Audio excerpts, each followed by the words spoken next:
नमस्कार मित्रों, आरोग्य जीवन यात्रा में आप सबका स्वागत है। मैं naturopath green doctor Rajesh Patel बोलता हूँ। मैं सिविल इंजीनियर भी हूँ और साथ में योगा मास्टर भी हूँ।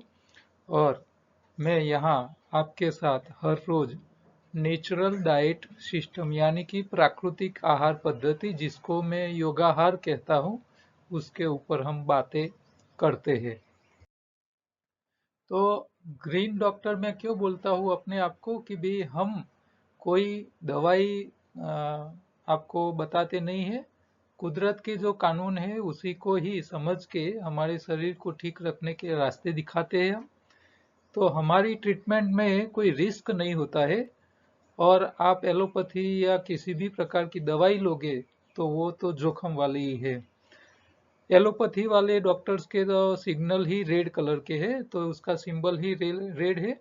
और आयुर्वेद वाले, नेचुरोपैथ वाले, योग वाले, वो जो ट्रीटमेंट करते हैं, उनकी जो दवाइयाँ है वो जोखमी नहीं है। इसीलिए मैं सब ये हेल्थ में प्रैक्टिस करने वाले सारे आयुर्वेद वाले, नेचुरोपैथ डॉक्टर्स, योग वाले, सबको मैं रिक्वेस्ट करूंगा वो अपनी सिंबल को रेड की जगह ग्रीन कर ले। तो योगाहार का मतलब ही है आहार का इंजीनियरिंग। छोटी सी बातें आपको ध्यान रखनी है खान पीन में। कब खाना है, कैसे खाना है, क्या खाना है, कितना खाना है, कौन सा खुराक क्या करता है, कौन सा खुराक शरीर में उसका उपयोग क्या है, कौन सा स्वाद हमारे शरीर में क्या काम करता है, वो सारी बातें आपको ध्यान में होनी चाहिए। और ये ध्यान रखोगे तो आपको बीमारी है तो अपने आप चली जाएगी। खुराक की क्वालिटी भी देखनी है, पकाया या कच्चा, अल्कलाइन या एसिडिक, वो सब आपको पता होना चाहिए। तो आरोग्य का पंचामृत क्या कहता है कि 5 बातें आपको हेल्थ के साथ जुड़ी हुई है। पहला है, बीमारी आती है बिना चबाए पकाया यानी कि एसिडिक खुराक खाने से। तीनों टाइम आप वही खाओगे तो आप बीमार पड़ोगे, चाहे डॉक्टर हो तो भी आपको दवाई खा के जीना पड़ेगा। तो चबा के नहीं खाते हैं, तीनों टाइम पकाया खाते हैं। इसके कारण क्या होता है, गंदगी बढ़ती है, कचरा बढ़ता है, न्यूट्रिशन मिलते नहीं है और बीमारियां आती है। तो बीमारी दो प्रकार के आती है, एक खुराक की क्वालिटी, पकाया एसिडिक, और न्यूट्रिशन का अभाव। कच्चा खुराक खाने से यानी कि अल्कलाइन खुराक खाने से बीमारी आती ही नहीं। जो प्राणियां कच्चे खुराक खाते हैं, शाकाहारी प्राणी, वो कभी बीमार नहीं पड़ते हैं। तो ये दो टॉप मुद्दे हो गए। तीसरा है, बीमारी को निकालना है तो आपको शरीर में इकट्ठा हुआ कचरा निकालना है। और न्यूट्रिशन के अभाव से जो बीमारी है उसके लिए आपको खुराक में न्यूट्रिशन शामिल करना है।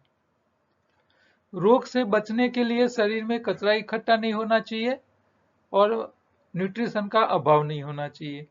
तो आपकी शरीर की सफाई के लिए आप एनिमा लेते रहिए। एनिमा का डब्बा इस्तेमाल करो या मलशुद्धि का प्रयोग का इस्तेमाल करो।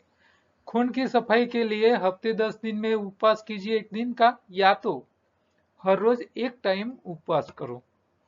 तो हफ्ते के एक दिन का करने की जरूरत नहीं पड़ेगी। हर रोज का कचरा हर रोज निकालते रहिए।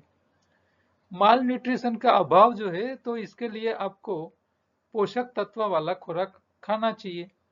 तो आप हर रोज अपने खाने में हरी पत्ती शामिल कीजिए, जिसमें क्लोरोफिल आता है, न्यूट्रिशन आते हैं, तो दोनों चीज आपको मिल जाएगी। तो चौथा मुद्दा ये था। पांचवी बात ये है कि आप बीमार पड़ो तुरंत डेयरी प्रोडक्ट छोड़ दो। डेयरी प्रोडक्ट शरीर में कफ पित्त वायु बढ़ाने का काम करता है, और जो खुराक कफ पित्त वायु बढ़ाएगा वो शरीर में कभी बीमारी ठीक होने नहीं देगा। डेयरी प्रोडक्ट की जगह आप वेजिटेबल्स के दूध बनाइए। बादाम का है, मूंगफली के दाने का है, नारियल श्रीफल का है, ऐसे किसी भी चीज का दूध बनाइए, उसके फ्रूट सलाद बनाइए, उसका दही बना के खाइए। लेकिन आप वो मत खाइए जो डेयरी प्रोडक्ट है, गाय भैंस की दूध में से बनी हुई चीजें हैं। तो ये पंचामृत है। ये आरोग्य के सारे बातें समझना है आपको, तो आपको नेचुरल डाइट सिस्टम को पूरी समझनी पड़ेगी और वो कैसे काम करती है उसके ऊपर पूरा कोर्स है जो हमारी यूट्यूब चैनल पे पड़ा है। आप उसकी लिंक चाहिए तो मेरे नंबर पे व्हाट्सएप में हेलो हाई कीजिए, आपको एक तुरंत रिटर्न मैसेज मिल जाएगा जिसमें आपको ये सारी लिंक की वीडियोस की लिंक मिल जाएगी। हमारे इलाके वाइज व्हाट्सएप ग्रुप भी है जिसमें हम हर रोज के वीडियो रखते हैं, तो आप हमारे हर रोज वीडियो देखने हैं तो हमारे ग्रुप में भी ज्वाइंट हो सकते हो। आज रिकॉर्डिंग के दिन 2 तारीख है, 2 जून 2020। तो एक पुरानी याद आई है। उसी दिन हमने गुजरात के सारे आयुर्वेदिक डॉक्टर्स का एक एसोसिएशन चलता है, तो उनके डॉक्टर्सों को ये नेचुरल डाइट यानी कि योगाहार को समझ देने के लिए हमने एक प्रोग्राम रखा था, सेमिनार रखा था। इसमें ये नेचुरल आयुर्वेद डॉक्टर्स के एसोसिएशन के प्रमुख डॉक्टर डीके शाह अहमदाबाद के हैं, पालड़ी में उनका हॉस्पिटल है वहाँ, वो भी आए थे।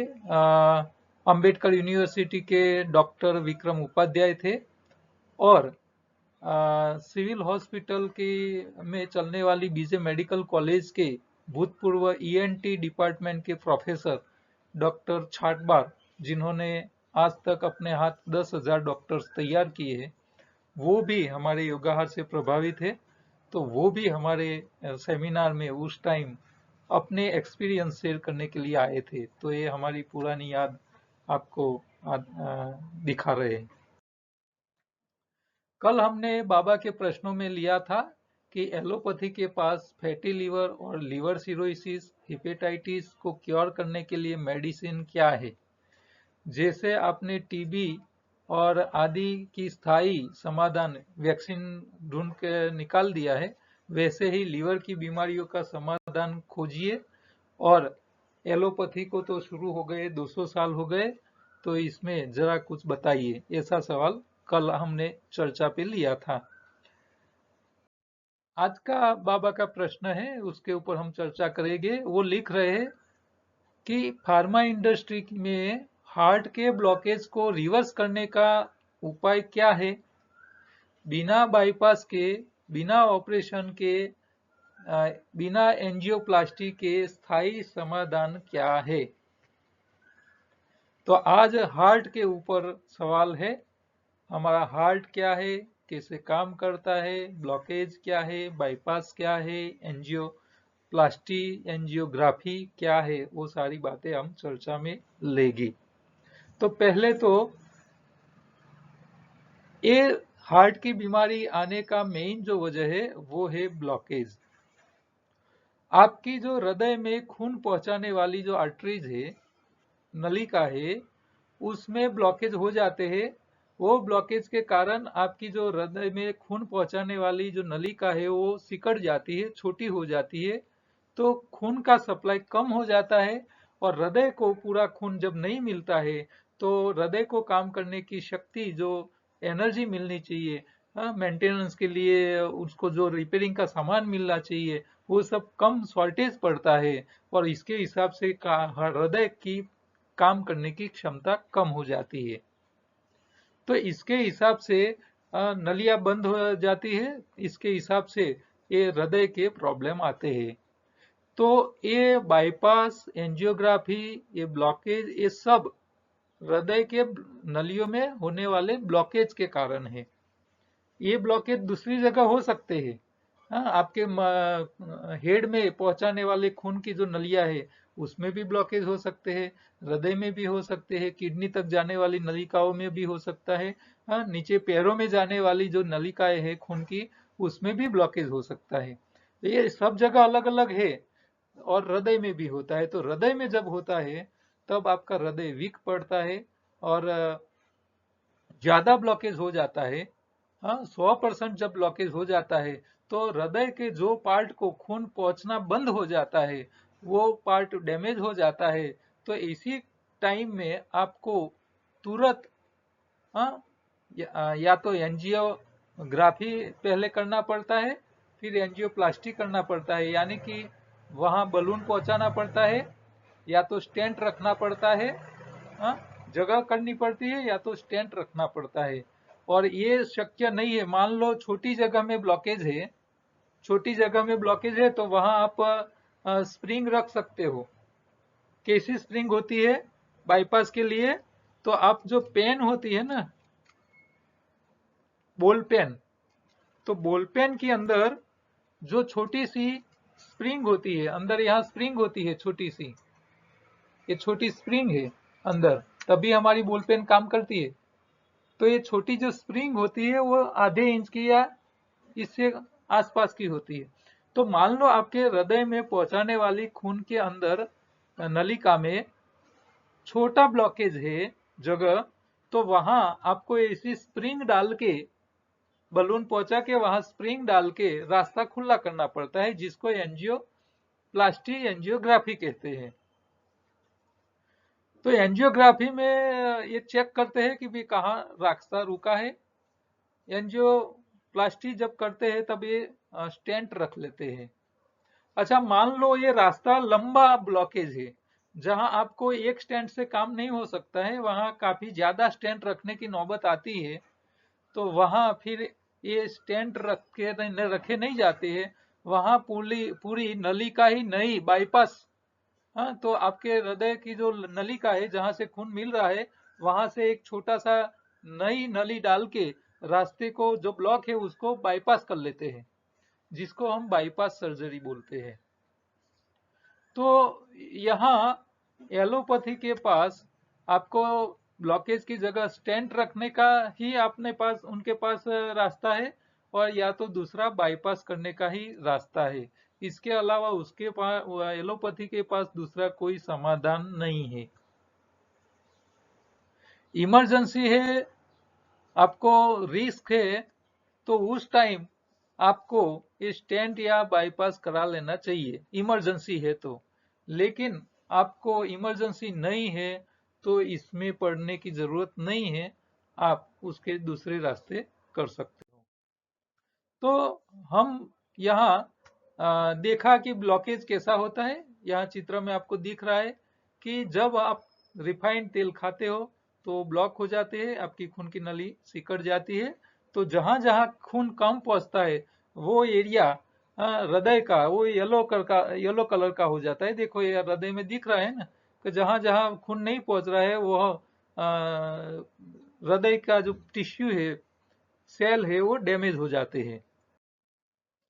एंजियोग्राफी में ऐसे रास्ते जो ब्लॉक है वहां स्प्रिंग पहुंचाई जाती है, फिर उसको खोला जाता है, खोलते हैं, फिर वो बलून खींच लेते हैं और वहां वो स्प्रिंग रुक के रहती है और रास्ता खुला हो जाता है, तो आपको हृदय को वो सप्लाई खून का प्रॉपर मिलने लगता है।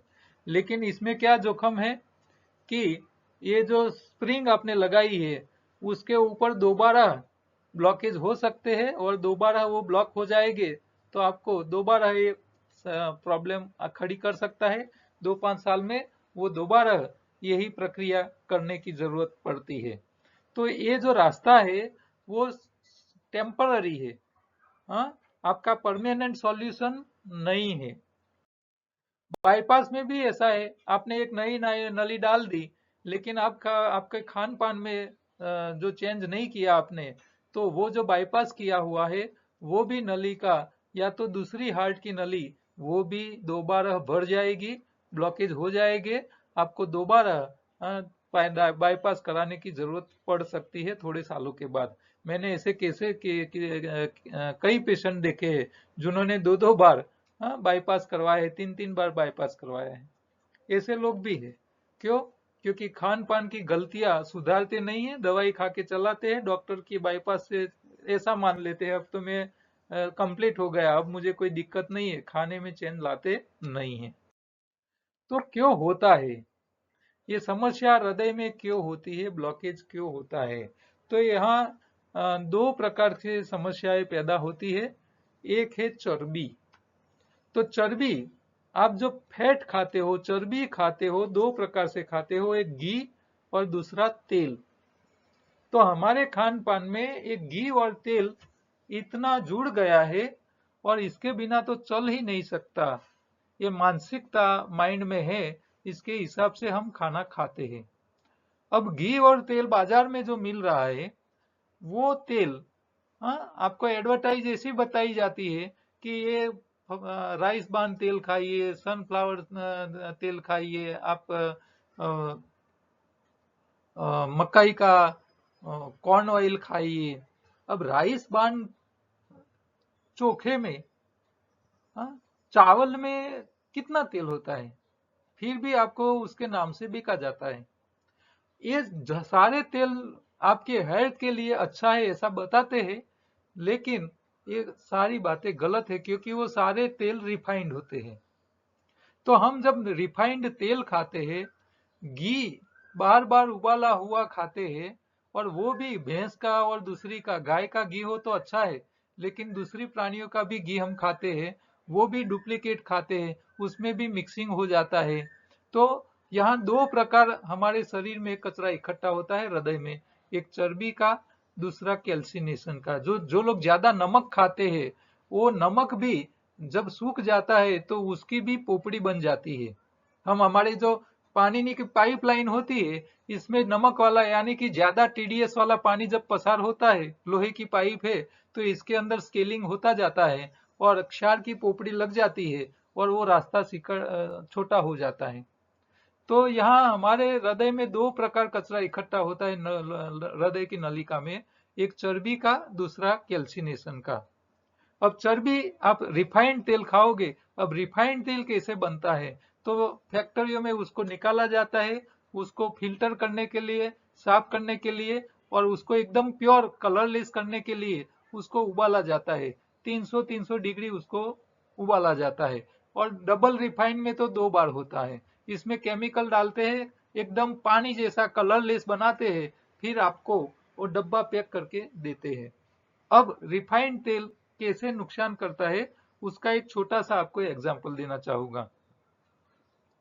आप मूंगफली के दाने, उसको रोस्ट करो, सेको, नमक वाले बनाइए, और सेके हुई खारी सिंग, गुजरात में बहुत खाई जाती है खारी सिंग, इसमें भरूच का जो सिंग होता है बहुत जाना पहचाना है, ब्रांडेड है कि भरूच की खारी सिंग बड़े बड़े दाने वाली आती है। भरूच में पकती नहीं है, पकती है दूसरी जगह, लेकिन वहां मार्केट है। तो ये सिंग दाना जब आप रोस्ट करते हो, सेकते हो, और सेके हुए सिंग दाने को आप हर रोज 100 ग्राम खाओ, हर रोज। तो सेकी हुई सिंग दाने आप हर रोज 100 ग्राम खाओगे, तो दूसरे तीसरे दिन ही आपको एसिडिटी का पता चल जाएगा कि भाई शरीर में एसिडिटी बढ़ी है। 6 महीने 1 साल सरंग खाइए, फिर बाद में आपकी खून की जांच कराइए, तो आपको भरपूर खराब कोलेस्ट्रॉल मिलेगा, आपका बीपी बढ़ा हुआ मिलेगा, आपके हृदय में ब्लॉकेज बन गए हुए मिल जाएंगे, और कभी भी आपको हार्ट अटैक आ सकता है। तो सेकी हुई सिंग का जो तेल है वो आपके हृदय में ब्लॉकेज कर सकता है, सेकी हुई। अब आप सेकने के लिए, मैं मानता हूं 80 90 या 100% 100 डिग्री से 100 या 150 डिग्री टेम्परेचर से हम ज्यादा उसको गर्म नहीं करते हैं, ठीक है। अब यही सेकी हुई खारी सिंग की जगह, मूंगफली के सेके हुए दाने की जगह, आप कच्चे मूंगफली के दाने लाइए, उसको पूरी रात पानी में भिगो के रखिए, और दूसरे दिन हर रोज आप खाइए 100 ग्राम 200 ग्राम। 6 महीने के बाद बॉडी चेक कराइए, आपको नई एसिडिटी होगी, नई खराब कोलेस्ट्रॉल बढ़ा हुआ होगा, नई बीपी बढ़ा हुआ होगा, और नई ब्लॉकेज बढ़े हुए होंगे। अटैक आने का तो सवाल ही नहीं रहेगा। मान लो आपके हृदय में पुराने कोई ब्लॉकेज है, तो वो धीरे धीरे कम हो गए होंगे। तो एक एक सिंग, सेकी हुई सिंग आपके हृदय में ब्लॉकेज कर सकता है, आपके खून में खराब कोलेस्ट्रॉल लेवल बढ़ाता है, बीपी बढ़ाता है। वही सिंग जब आप कच्ची पानी में भिगो के खाते हो पूरी रात, तो वो आपके कोलेस्ट्रॉल को कम करता है, खराब कोलेस्ट्रॉल को कम करता है, ब्लॉकेज को कम करता है, एसिडिटी होने से बचाता है, एसिडिटी नहीं होती है। अब सिंग को खाली सेकते हो तो आपके ब्लॉकेज बढ़ जाते हैं सेक के खाते हो तो। अब जो तेल 300 डिग्री से ज्यादा बॉईल किया हुआ होगा और दो दो बार बॉईल होके आएगा आपके घर, तो वो क्या करेगा, आप जो खाओगे तो क्या करेगा, ब्लॉकेज हार्ट अटैक नहीं लाएगा तो क्या करेगा। ये हार्ट अटैक में मरने वाले को क्या ऊपर वाला बुलाता है, भैया तेरा टाइम आ गया आजा ऊपर? हाँ, घर वाली ही मारती है। घर वाली को पता ही नहीं है क्या खिला रही है। और बहनों को तो माइंड में भूसा भरा हुआ होता है, घर वाला पूरा दिन मजदूरी करता है तो ताकत के लिए तेल तो खिलाना पड़े ना। आप तेल खिला के सही खुराक तो नहीं खिला रहे हो, लेकिन आप बीमा जरूर पकवा रहे हो, इंश्योरेंस पकवा रहे हो मार के। तो हमको एक पता ही नहीं है कौन सा खुराक हमको क्या कर रहा है। हाँ, एडवर्टाइज आती है, हीरो हीरोइन और क्रिकेटर्स एडवर्टाइज देते हैं कि ये तेल खाइए, वो खाइए, ये खाइए। ये कभी ऐसा नहीं बोलते हैं कि आप डबल रिफाइंड मत खाइए। हाँ, कच्चे घानी की तेल खाइए या डबल फिल्टर या फिल्टर तेल खाइए, ऐसा कभी नहीं बोलते हैं। आपको गलत बातें बताते रहते हैं। तो ये डबल रिफाइंड तेल कच्चा भी नहीं खाना चाहिए। हम गलती क्या करते हैं, हाँ, उसको पका के खाते हैं, हाँ, तड़का लगा के खाते हैं, फ्राई करके खाते हैं। कच्चा भी खाने से ब्लॉकेज हो सकता है, ऐसा तेल को आप फ्राई करके खा रहे हो, फिर आपकी हृदय की हालत क्या होगी बेचारे की। कभी सोचते हो? हाँ, घर में कभी रिफाइंड तेल मत रखो, उसको फेंक दो। मैं तो वहां तक बोलूंगा कि रिफाइंड तेल आप गटर में सीधे सीधा डालोगे बिना उबाला हुआ, और गटर में कौन रहते हैं, कॉकरोच। अब कॉकरोच ये भी खा जाएंगे ना ये तेल, तो उनको भी हार्ट अटैक आएगा, इतना खराब तेल है। तो ये हमारी गलत खान पान से समस्या आई है। दूसरा, इतना रिफाइंड तेल खाने का, हाँ, एक्सरसाइज करने का नहीं, हाँ, योग नहीं करने का। अब योग नहीं करोगे तो कहाँ से वो अंदर से बर्न होगा। जो लोग योग करते हैं उन लोगों को समस्याएं कम आती है। अकेली एक्सरसाइज वाले को जोखिम बढ़ता है। अकेले एक्सरसाइज वाले को देखो, हाँ, मैंने 2 साल पहले सुना था राजस्थान के कार्डियोलॉजिस्ट डॉक्टर अपने घर में ट्रेडमिल पे दौड़ रहे थे और चालू एक्सरसाइज में हार्ट अटैक आया और गुजर गए। तो एक्सरसाइज से ब्लॉकेज कम नहीं होते हैं, आपको योग करना पड़ेगा। हाँ, कपालभाति करनी पड़ेगी। आप कपालभाति करोगे तो ये रिफाइंड तेल शायद आपका शरीर उसको बर्न कर पाए और आपके हृदय में ब्लॉकेज से बचाएगा। बाकी एक्सरसाइज से भी आपका शरीर का जो चर्बी है रिफाइन की, वो शरीर से बाहर नहीं निकल पाती है। तो ये यहाँ जो कैल्सिनेशन, ज्यादा नमक खाने वाले गरम करके, हाँ, हमारा नमक खाने की आदत ही गलत है। हम जब कोई सब्जी पकाते हैं, रोटी बनाते हैं, चावल बनाते हैं तो पहले से ही नमक डाल देते हैं। अब आप पहले से डालोगे तो वो गर्म हो जाएगा नमक, और वो जब गर्म हुआ शरीर में जब जाएगा तो वो कैल्सिनेशन में कन्वर्ट होगा, वो उसकी पोपड़ी बनेगी, उसकी स्केलिंग हो जाएगी और पथरिया में कन्वर्ट हो जाता है। तो नमक हमेशा रसोई हो जाने के बाद बाद में डालना चाहिए, पहले से ही नहीं डालना चाहिए। लेकिन मानते ही नहीं है, हमारे घर वाले भी नहीं मानते हैं। बस खिचड़ी बनाई, सब्जी बनाई, पहले से ही डाल देते हैं। कह कह के थक गए, लेकिन वो भी नहीं सुनती है मेरी, तो आपकी तो क्या हालत होगी। तो ये हर घर की समस्या है, बे छोटी बात मगज में नहीं घुसती है। अब नमक खाना ही है तो बाद में डालो ने, शुरू में क्यों डालते हो पकाने के टाइम। तो आपको सब्जी भी बनानी है तो उसको तड़का नहीं लगाना है, सब्जी भी बनानी है तो तड़का नहीं लगाना है, ठीक है। तो ये योगाहार में हम आपको सॉल्यूशन में आगे बताते हैं कैसे आपको वो भी बनाना है तड़का बिना तड़का लगाए। आयुर्वेद में समाधान क्या है, तो अलग अलग दवाई बनाने वाली कंपनियां, हाँ, ये ब्लॉकेज को निकालने के लिए दवाइयां बनाती है, नहीं है ऐसा नहीं है, लेकिन उसमें हेवी मेटल्स होने के जोखिम होते हैं। तो आपको घरगथ्थू उसके प्रयोग करने हैं ब्लॉकेज निकालने के लिए, जो साइड इफेक्ट न करे ऐसे। हाँ, तो आपको योग में फायदा है, योग करने से। योग में आपको करना है प्राणायाम में कपालभाति सबसे ज्यादा, कम से कम आधा घंटा कपालभाति हर रोज करनी चाहिए, बीमार हो या न हो आपको करनी चाहिए। इससे क्या होगा, आपके खून में जो खराब कोलेस्ट्रॉल है ना, उसको बर्न करेगा। वो कपालभाति ज्यादा ऑक्सीजन जाएगा तो अच्छी तरह बर्निंग कर पाएगा, उसका निकाल कर पाएगा। बाकी थोड़ी 1-2 मिनट,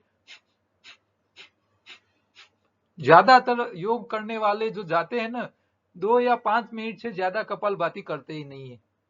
अब कहते हैं मैं तो रोज योग कर रहा हूँ, फिर भी मेरे ब्लॉकेज हो गए, हार्ट अटैक आ गया। तो आएगा ही।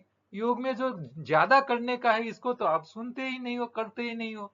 नहीं करने का सारा करते हो, तो फिर क्या होगा? बोलते हैं भी योग करता हो, लेकिन योग करने के बावजूद हार्ट अटैक आ गया। तो ये गलत करते हो। योग में कम से कम आधा घंटा कपालभाति हर रोज करनी चाहिए। दूसरी चीजें मत करो, लेकिन कपालभाति ज्यादा किया करो। हाँ, और टाइम नहीं है तो आप जब भी मान लो चलने गए हो, हाँ, घूमने गए हो, तो वहां चलते चलते किया करो। क्या फर्क पड़ता है? अच्छा, बाइक चला रहे हो, चलते चलाते चलाते पेट खाली है तो क्या इसमें दिक्कत है? नहीं कर सकते। मैं गाड़ी चलाते चलाते कपालभाति करता हूँ। अहमदाबाद से गांधीनगर घर आता हूँ, तो रास्ते में कोई फोन नहीं आता है तो मैं कपालभाति करते करते घर आ जाता हूँ। क्यों नहीं हो सकता? हाँ, दानत होनी चाहिए तो सब कुछ हो सकता है। हाँ, साइकिल चलाते चलाते भी हो सकती है। आप मार्केट में गए हो सब्जी लेने, तो चलते चलते जा रहे हो तो नहीं फूंक मार सकते? हो सकता है। किचन में रोटी बनाते हो तो इस टाइम भी हो सकती है, पेट तो खाली है। हाँ, नाक में लीट नहीं होनी चाहिए, नहीं तो रोटी में आ जाएगी। ये ध्यान रखना है। ठीक है। नाक भरा हुआ होगा कब से और कपालभाति करोगे रोटी बनाने, तो क्या होगा? मसाला रोटी में आ जाएगा। ऐसी गलती मत करना। ठीक है। तो योग में कपालभाति ही आपको कोलेस्ट्रॉल ब्लॉकेज से बाहर निकाल सकता है। हाँ, बाकी सारा तो फायदा करता है, लेकिन कपालभाति, हाँ, बीपी है, ब्लॉकेज है, तो ज्यादा एक साथ नहीं करना है, लेकिन थोड़ा थोड़ा बढ़ाना है। हाँ, नहीं तो बीपी बढ़ जाएगा, ये भी सावधानी रखनी है। और हर रोज आपको योग करना पड़ेगा। आहार से आप परमानेंट सॉल्यूशन ला सकते हो बिना दवाई से और थोड़ी ट्रीटमेंट से। तो योगाहार में हम क्या कहते हैं कि भी 3 टाइम में से 1 टाइम खाना छोड़ दो, और बाकी 2 टाइम के बीच में ही खाइए। 8 घंटे के बीच में खाइए। जो भी खाना है, आधा से ज्यादा कच्चा खाना है, आधा से कम पकाया खाना है। हरी पत्ती आपको शरीर में जानी चाहिए, जो आपका नया खून बनाएगा और नया हीमोग्लोबिन बनेगा, तो वो बर्निंग में अच्छा काम कर पाएगा। हाँ, ये बहुत जरूरी है। हरी पत्ती 2 चीज देती है। आपके हृदय में जो जो डैमेज हो चुके हैं, जो पेशी खराब हो चुकी है, उसको नई बनाने में न्यूट्रिशन दे देगा। और साथ में हरी पत्ती का हरा रंग क्लोरोफिल, जो नया खून बनेगा, वो आपको रिपेयरिंग में काम आएगा। जो चर्बी है, कोलेस्ट्रॉल है, ब्लॉकेज है, उसको भी बर्न करके बाहर निकालने में मदद करेगा। तो ऑक्सीजन लेवल भी बढ़ाएगा हरी पत्ती, और ऑक्सीजन ज्यादा पहुंचेगा, बर्निंग अच्छा होगा, तो इसमें फायदा हो जाएगा। तो हरी पत्ती तो 2-3 ग्लास हर रोज पीनी ही है। सबको, बीमार हो या ना हो, सबको पीनी है। दूसरा, जो तो ये मिनिमम जो हमारी जो है क्राइटेरिया एनडीएस का, योगाहार का, 1 टाइम उपवास, 2 टाइम के बीच में खाना, आधा से ज्यादा, मैं तो बोलता हूँ 70% कच्चा खाइए, 25-30% ही पकाया खाइए। ठीक है। तो और खट्टे फल ज्यादा खाइए, तो वो चर्बी को जल्दी तोड़ के निकाल देंगे। और योगाहार में सबसे ये ब्लॉकेज वाले को क्या ध्यान रखना है? तो एक बात आप सबको पता है कि जहर को जहर ही मारेगा, जहर जहर को मारता है, ये सबको पता है। ठीक है। तो यहाँ आपको सिंपल सी बात समझाता हूँ। आप पानी के अंदर पानी डालोगे तो एक दूसरे के साथ मिक्स हो जाएगा। पानी के अंदर तेल डालोगे और तेल के अंदर पानी डालोगे तो एक दूसरे के साथ मिक्स होगा नहीं। अच्छा, तेल के अंदर तेल डालो तो ये मिक्स हो जाएगा। तो इसी तरह आपके शरीर में जो ब्लॉकेज है, वो ब्लॉकेज चर्बी के है, तो चर्बी ही उसको पिघाल पाएगी। क्योंकि चर्बी के जो गट्ठे हैं, उसको पिघालने के लिए पतली चर्बी चाहिए। तो यहाँ आपको कौन सा लेना है? आपको लेना है, सबसे अच्छा है अलसी, कच्ची अलसी, हाँ, सेकी हुई नहीं। आप कच्ची अलसी के 2-3 चम्मच हर रोज पी जाइए, कच्चा तेल। तो वो आपके ब्लॉकेज के साथ चिपकेगा, उसको डाइल्यूट करेगा और धीरे धीरे पिघाल देगा। आप अलसी को थर्मोकोल के ऊपर डालिए 2-3 बूंद, थर्मोकोल को पिघाल देगा। समझ में आ रहा है? तो वो पिघाल देगा, इसी तरह आपके ब्लॉकेज को पिघालेगा। दूसरा है सूरजमुखी का तेल, वो भी कच्चा चाहिए। कच्चे कच्चे सूरजमुखी के बीज हर रोज चबाइए मुखवास की तरह। कुछ भी खा पी लिया, कच्चे सूरजमुखी खाइए, तो उसका तेल भी ब्लॉकेज और खराब कोलेस्ट्रॉल को कम करेगा, अच्छे को बढ़ाएगा। तीसरा है लहसुन। लहसुन की 3-4 कड़ी हर रोज खा जाइए, कच्चे लहसुन की, गरम नहीं करनी है। चौथी है लौकी। आप लौकी को काटते हो बीच में से, तो उसकी जो सरफेस है, पेरीफेरी है, किनारी धार है, उसके ऊपर चिकनी पदार्थ निकलती है, तो जो चिकास होती है वो आपके ब्लॉकेज को कम कर सकती है। तो ये सारे नेचुरल तरीके हैं आपको ब्लॉकेज को कम करने के लिए। ठीक है, ये सब आप नहीं कर सकते हो तो हमने हार्ट टॉनिक बनाया है। तो इसमें लहसुन है, अदरक है, नींबू है, एप्पल विनेगर और शहद है, पांचों चीज को मिक्स करके हमने बनाया है। वो आप ब्लॉकेज है तो 3 बार या 4 बार 2-2 चम्मच हर रोज पिए आधे ग्लास पानी के साथ, आपके ब्लॉकेज को धीरे धीरे खोल देगा। और खट्टे फल में हिमालयन बेरी सबसे उत्तम है खराब कोलेस्ट्रॉल को और ब्लॉकेज को काटने के लिए। वो थोड़ी महंगी होती है, तो वो भी आप ले सकते हो। तो हरी पत्तियों के साथ ये चीजें आप लिया कीजिए, और आप कंप्लीट ठीक न हो जाओ तब तक आपको जो इमरजेंसी की दवाई है वो थोड़ी थोड़ी लेते रहनी है, एकदम बंद नहीं कर देनी है। ठीक है, तो आप हार्ट अटैक आ चुका है, ब्लॉकेज ज्यादा हो चुका है, तो आपको जो दवाइयां दी हुई है वो थोड़ी थोड़ी आप चालू रखिए, धीरे धीरे खुराक बदल लीजिए, धीरे धीरे निकल जाएगा, फिर आप आराम से बाहर आ सकते हो। ठीक है, तो पकाया बंद कर लोगे, कच्चे पे आ जाओगे, तो आप दवाई बंद कर सकते हो। लेकिन आधा और आधा से कम थोड़ा भी पकाया खाना चालू रखोगे तो आपको गोली चालू रखनी है और रख सकते हो। ठीक है, तो योगाहार से आपको परमानेंट सॉल्यूशन मिल सकता है। हाँ, योगाहार करने से हमारे शरीर में जब हरी पत्ती जाती है, और मान लो कोई ब्लॉकेज ऐसा है कि जो लंबा ब्लॉकेज है, तो आप हरी पत्ती का जूस पियोगे तो आपका हृदय नया बाईपास भी तैयार कर देगा, नई खून की नलिका बना देगा। शरीर में अपनी ताकत होती है। हाँ, जहां समस्या है तो वहां खून पहुंचाने का रास्ता बंद है, तो ये नए सिर से नया रास्ता बना सकती है, शरीर खुद बना लेती है। लेकिन उसके लिए मटेरियल चाहिए, उसके लिए कारीगर चाहिए, तो हरी पत्ती ये काम कर सकता है। तो हरी पत्ती आपके खाने में हर रोज शामिल होनी चाहिए। हाँ, तो ये सारी समस्याओं में से आप बाहर आ सकते हो। आपको अब आ, बिना तेल बिना तड़का लगाए सब्जी कैसे बनानी है, तो वो थोड़ा मैं समझन दे देता हूँ आपको। अच्छा, हम तेल क्यों डालते हैं? तड़का लगाने के लिए, सब्जी टेस्टी बने इसके लिए ही ना। अच्छा, तेल चम्मच भर के मुंह में रखो, मजा आएगी क्या? अच्छा लगेगा? नहीं लगेगा। तो स्वाद किसका है, तेल का है या मसाले का? मसाले का। तो तेल क्यों डाल रहे हो? पता ही नहीं है। हाँ, मम्मी ने सिखाया है सब्जी बनानी है तो पहले तेल रखना है और सब्जी बाद में डालनी है। ये मानसिकता में से बाहर आओ। तेल होगा तभी सब्जी टेस्टी बनेगी, ये मगज में से निकाल दो। तेल का कोई स्वाद नहीं होता है, सब्जी में स्वाद होता है मसाले का। अब बिना मसाले डाले तेल का तड़का लगा के सब्जी बनाओ, क्या अच्छी लगेगी? नहीं लगेगी। ये मुर्गी खाने वाले भी बिना मसाले की मुर्गी नहीं खा सकते। तो मसाला ही टेस्ट देता है, तेल टेस्ट नहीं देता है। तो आपको तेल की जरूरत है ही नहीं तड़का लगाने के लिए। आपको क्या करना है, तेल की जगह पानी ले लो, मसाले डाल दो, सब्जी डाल दो, बॉईल कर दो या गरम कर लो सब्जी को, फिर तैयार होने के बाद ऊपर से कच्ची घानी का या तो फिल्टर तेल डालो, मिक्स करो और खाइए।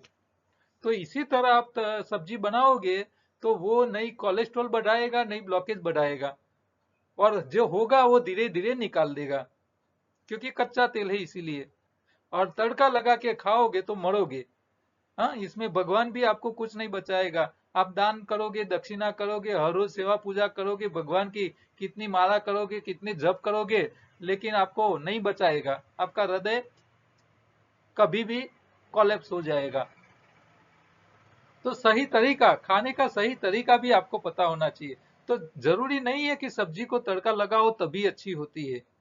आप बाद में उसमें तेल डाल के मिक्स करके खा सकते हो, कच्चे तेल डाल के। टेस्टी लगेगा क्योंकि मसाले होंगे तो टेस्ट आने वाला ही है। और सब्जी को कभी भी कुकर में मत बनाइए। कुकर में ऐसी ही चीजें बनानी चाहिए जो ताकत वाली है, कैलोरी वाली है।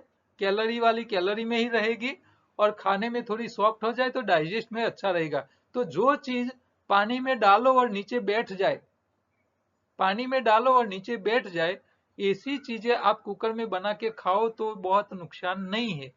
लेकिन पत्ती, सब्जी और फल, ये तीन ऐसी चीजें हैं, उसको कभी भी कुकर में पकानी नहीं चाहिए। और पकाओगे तो वो जल्दी सड़ जाए, ऐसी टूटी हो जाएगी, उसके सारे न्यूट्रिशन नष्ट हो जाएंगे, शरीर को कुछ काम का रहेगा नहीं और शरीर में जाके सड़न करेगा और आंतों में गंदगी करेगा। वो एक्स्ट्रा बेनिफिट रहेगा गंदगी का, फायदा कुछ नहीं है, ये बेनिफिट नहीं है, शरीर को सड़ा देगा। तो कुकर में कभी सब्जी मत बनाइए। हो सकता है तो कच्चे पक्के सब्जी बनाइए। संभारा हम बनाते हैं तो इसको ज्यादा पकाते नहीं है, सिर्फ गरम करते हैं, थोड़ा सा मरी मसाला अंदर मिक्स हो जाए इसके लिए। तो सब्जी हमेशा इसी तरह ही बना के खानी चाहिए, कभी भी कुकर में नहीं बनानी चाहिए। तो ये आपको सब्जी बनाने में ध्यान रखना है। उपयोगी प्रोडक्ट में Himalayan berry. Himalayan berry Himalaya में होती है, लद्दाख में।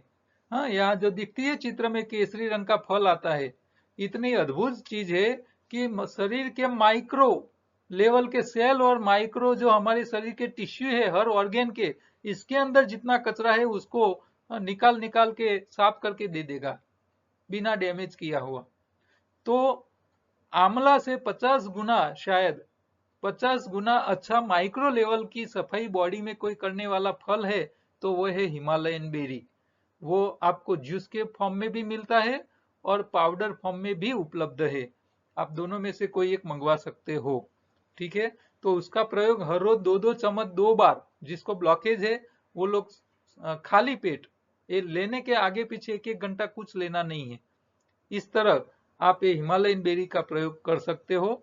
ये हृदय की बीमारियां या शरीर की दूसरी कोई भी बीमारियों में ये सबसे अद्भुत चीज है। हाँ, अद्भुत चीज है, इसका फायदा आप ले सकते हो। काम की बातों में, कोरोना के आप वॉरियर बनो या न बनो, लेकिन कोरोना के कैरियर मत बनो। हाँ? यानी कि शरीर में, आपके शरीर में कफ रहेगा तो कोरोना वायरस बढ़ेगा, और कोरोना बढ़ेगा तो आप जब कुछ बोलोगे तो भी हवा में बाहर निकलेगा, आप छींकोगे तो भी बाहर आएगा। तो आपको तो दिक्कत नहीं आएगी लेकिन सामने वाले को फंसाओगे। तो शरीर में कफ प्रकृति बढ़ न जाए, और जब भी कफ प्रकृति बढ़ जाती है तो घर पे आराम कीजिए, एक दिन उपवास कीजिए, शरीर को ठीक कीजिए, फिर बाद आप बाहर निकलिए। नहीं तो आप बाहर घूमते रहोगे तो आप वॉरियर तो नहीं रहोगे लेकिन कोरोना के कैरियर जरूर बन जाओगे। तो कोरोना किट हमने जो बनाई है, वो जो लोग कोरोना के पेशेंट हो चुके हैं और उनके शरीर में जो दिक्कत आ चुकी है उसमें रिकवरी करने के लिए ये अद्भुत सारी चीजें काम की इकट्ठा की है हमने। तो आप वो मंगवा सकते हो। योगाहार को समझने के लिए पूरा चार्ट आपको याद रखना पड़ेगा। शरीर की सफाई 3 मुद्दे हैं, शरीर की खुराक और सावधानी, ये सारी बातें आपको याद रखनी पड़ेगी। और ये पूरा चार्ट जो है, ये आहार का इंजीनियरिंग योगाहार का, वो इसमें सारी बातें, शरीर कहाँ गंदा होता है, जहाँ कचरा इकट्ठा होता है, इसको कैसे निकाला जाए, खुराक कैसा देना चाहिए, क्वालिटी कैसी देनी चाहिए, किस तरह चबा चबा के खाना है, और शरीर की खुराक के शक्ति वाला भी चाहिए, रिपेयरिंग वाला भी चाहिए और कारीगर भी चाहिए। और कारीगर कहाँ से मिलेगा ये भी चित्र में बताया गया है। और आप जो स्वाद खाओगे, खट्टा खाओगे, तीखा खाओगे, मीठा खाओगे, कड़वा खाओगे, तो वो भी अपना काम करता है। मीठी चीज ताकत देती है, खट्टा कचरा निकालती है शरीर का, तीखा मुंह में पानी लाती है, और कड़वा वायरस को मारती है। तो ये सब स्वाद का अलग काम है, वो भी आपको पता होना चाहिए। तो ये सारी बातें समझने के लिए आप हमारे YouTube चैनल पे जाइए, या तो हमारी एक योगाहार बुक किंडल अमेजोन पे अवेलेबल है। फूड विथ लाइफ की दूसरी हमारी यूट्यूब चैनल है, जहां आपको अच्छी खाने पीने की चीजें मिल जाएगी, रेसिपी रॉ फूड वाली। और ये छोटा सा मैसेज कहीं कुछ प्रिंट करवाते हैं तो ध्यान रखिए और करवाइए। कल दोबारा नए प्रश्नों के साथ बाबा के सवाल के ऊपर चर्चा लेंगे। तब तक नमस्कार।